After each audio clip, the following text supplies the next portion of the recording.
मित्रांनो, मूर्ती लहान कीर्ती महान या उक्तीप्रमाणे ही पुस्तक छोटीशी जरी असली तरी यातील गाभा महत्त्वाचा असून आवाकाही खूप मोठा आहे. मानवी मनाच्या मुळाशी असलेली विचार, विचाराची शक्ती, विचारांचा प्रभाव, विचारांच्या शक्तीचा वापर कसा करावा याबद्दल जीवन बदलून टाकणारी हे पुस्तक. विचारांचा प्रभाव हेच उन्नतीचे शिखर. माणूस जसा विचार करतो. जेम्स ॲलन द्वारा लिखित या पुस्तकाचे सारांश आपण पाहणार आहोत 2 भागांमध्ये. पहिल्या भागामध्ये काही भाग पाहणार आहोत व्हिडिओच्या आणि दुसऱ्या भागामध्ये उरलेला भाग पाहणार आहोत. तर आपण नवीन असाल तर चॅनलला सबस्क्राईब करून ठेवा. तर चला सुरुवात करूया या पुस्तकाचा सारांश. भाग पहिला.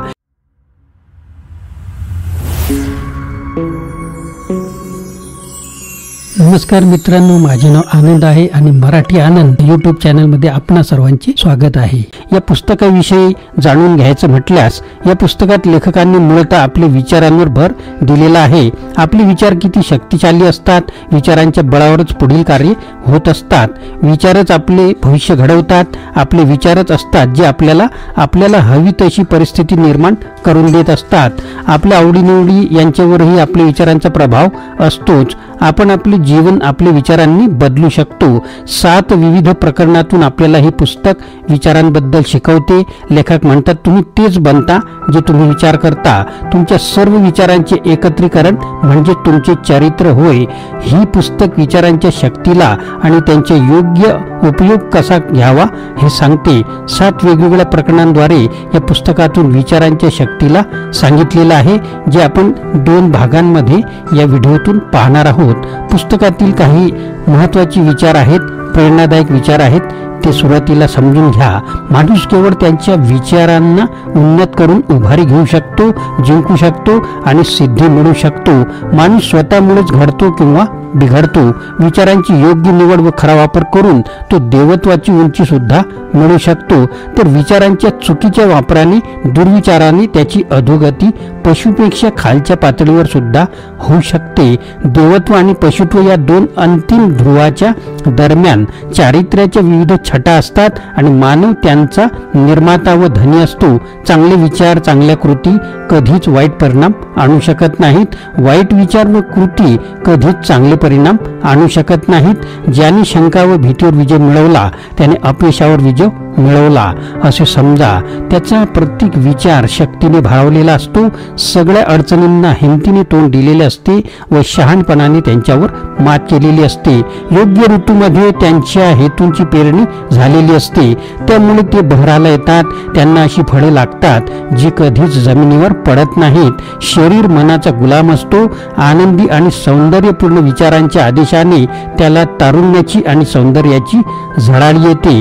मित्रांनो, या पुस्तकाच्या लेखकांविषयी थोडक्यात जर माहिती जाणायची असल्यास, जेम्स ॲलन हे एक ब्रिटिश तत्वज्ञानी लेखक होते. जेम्स त्यांच्या प्रेरणादायी पुस्तकं आणि कविता यांच्यासाठी खूप प्रसिद्ध होते. ही पुस्तक 1903 साली प्रकाशित झाली होती. या पुस्तकातून लेखकांनी आपल्या विचारांच्या शक्तीला समजावून सांगितलेले आहे. त्यासोबतच विचारांच्या शक्तीचा उपयोग कसा करावा हे सुद्धा सांगितलेले आहे. हे सांगितलेले आहे की कसे माणूस चांगल्या वाईट विचाराच्या किंवा परिस्थितींना तोंड देत असतो. माणूस आपल्या विचारांना बदलून परिस्थितीलाही बदलू शकतो. ही एक अशी पुस्तक आहे जी तुमची स्वतःची मदत करण्यास मदत करेल.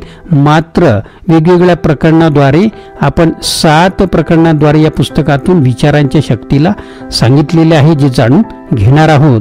तर व्हिडिओच्या पहिल्या भागातील पॉइंट सुरू करू. विचार आणि चारित्र्य.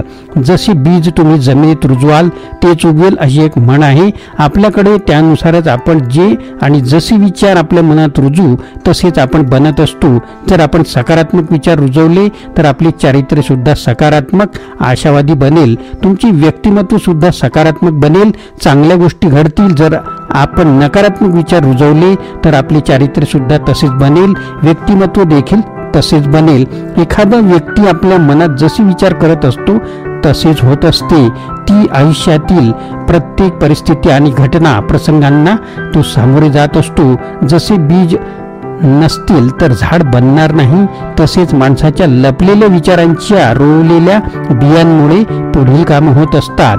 काम, कृती ही माणसाच्या विचारांचं फूल आहे, तर आनंद आणि दुःख हे त्याची फळं आहेत. आपल्या मेंदूच्या मनाच्या विचारांनीच आपल्याला घडवलेले आहे. आपण जसा विचार करू तसेच बनत असतो. जर एखाद्या व्यक्तीच्या मनात वाईट विचार येत असतील तर त्याच्या मागे दुःख वेदना तसेच येत असतात, जसे बैलाच्या मागे गाडीची चाकं येतात.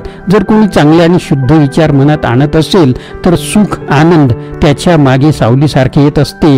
माणूस नीती नियमांनी बनत असतो, कावा किंवा दगा धोका यामुळे नाही. आणि याचा प्रभाव अदृश्य विचारांच्या जगात सुद्धा तसाच होतो, जसा दृश्य आणि स्पर्श करू शकणाऱ्या वस्तू गोष्टींनी बनलेल्या या जगात एक महान आणि देवासारखे चरित्र ही काही एखाद्या संधी किंवा उपकाराची गोष्ट नाही, तर सातत्याने केलेल्या खऱ्या योग्य विचारांच्या फलस्वरूप ते मिळालेले आहे. माणूस स्वतःच घडवतो व बिघडवत असतो, स्वतःला बनवतोही आणि नष्टही करू शकतो. विचारांच्या शस्त्रागारात असे शस्त्र बनवतो घडवतो जे त्याला स्वतःलाच नष्ट करत असतात. तो स्वतःसाठी अशी अवजारं सुद्धा बनवतो, त्यांच्या मदतीने तो सुख आणि शांतीचा स्वर्गासारखे महाल बनवतो. विचारांच्या योग्य निवड आणि वापरानेच माणूस परिपूर्णतेकडे प्रावीण्याकडे जात असतो, तर वाईट विचारांच्या वापरामुळे तो पशुपेक्षा खालच्या थरावर घसरत असतो.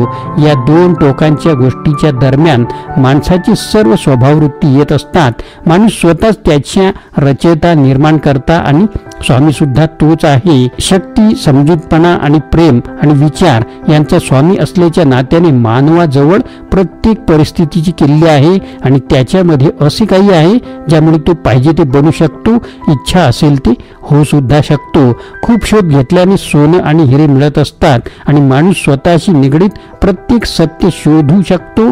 जर तो स्वतःच्या आत्म्याच्या खोलपर्यंत गेल्यास तो स्वतःच्या चारित्र्याचा रचयिता निर्माण करता आहे. आयुष्याला घडवत असतो आणि स्वतःच्या नीतीला स्वतःच बनवत असतो. विचारांचा परिस्थितीवरील प्रभाव. माणसाचा मेंदू एका बागेसारखा असतो. हुशारी समजूतदारीने खोदून मशागत करून जोपासना करू शकतो आणि रानटी बनू दिलं तर जाऊ शकतं. तर यामध्ये आवश्यक बीज टाकले नाही तर यामध्ये अनावश्यक बेकार अशुद्ध बीज येऊन पडतील आणि त्याप्रमाणे रोपटे उगवायला लागतील. जसे एक माळी आपल्या बागेची देखभाल करतो, बागेत नको त्या अशुद्ध बियांना उगवण्यापासून थांबवत असतो आणि ज्या शुद्ध फळांची त्याला गरज असते त्यांची जोपासना करतो, वाढवतो. यासारखंच एका व्यक्तीने सुद्धा आपल्या मेंदूमध्ये असलेल्या अनावश्यक बेकार अशुद्ध विचारांना काढून टाकून चांगल्या गरजेच्या आवश्यक शुद्ध विचारांची फुले फळे प्राप्त करू शकतो. या पद्धतीचा वापर करून एका व्यक्ती आज नाही तर उद्या हे माहीत करून घेतो की तो स्वतः आत्म्याचा स्वामी आहे, मालक आहे आणि स्वतःच्या जीवनाचा निर्माता सुद्धा आहे. यासोबतच तो हे सुद्धा शिकतो की कसं त्याच्या मनातील विचार त्याच्या चारित्र्याला, परिस्थितीला आणि नशिबाला बदलू शकतो, आकार देऊ शकतो. विचार आणि चारित्र्य एकच आहे आणि जशी चारित्र्य वातावरण परिस्थिती यातून बनवलं किंवा शोधलं जाऊ शकतं. माणसाच्या जीवनातील बाह्य परिस्थिती त्याच्या आंतर परिस्थितीशी जुळलेली असते. याचा हा अर्थ नाही की एकाच वेळी माणसाने सगळे चारित्र्य दिसतील किंवा खरे त्याची सध्याची परिस्थिती त्याच्या काही विचारांनी जोडलेली असते. जोपर्यंत माणूस स्वतःला बाह्य परिस्थितीचा जीव समजत असतो तोपर्यंत माणूस परिस्थितीशी घेरलेलाच असतो. परंतु जेव्हा त्याला याची जाणीव होते की तो एक रचनात्मक सर्जनशील शक्ती आहे तर तो लपलेल्या मातीला आणि बियांना आदेश देऊ शकतो, तेव्हा तो स्वतःचा खरा स्वामी मालक बनत असतो. मित्रांनो, या पुस्तकाचा सारांश भाग 1 आपल्याला कसा वाटला नक्कीच कमेंट बॉक्समध्ये कळवा. पुढील काही भागांमध्ये आपण पुढील पॉइंट पाहणार आहोत. जर नवीन असाल तर चॅनेलला सबस्क्राईब करून ठेवा. मित्रांनो, आपल्याला व्हिडिओ आवडल्यास लाईक करा, शेअर करा, सबस्क्राईब करा.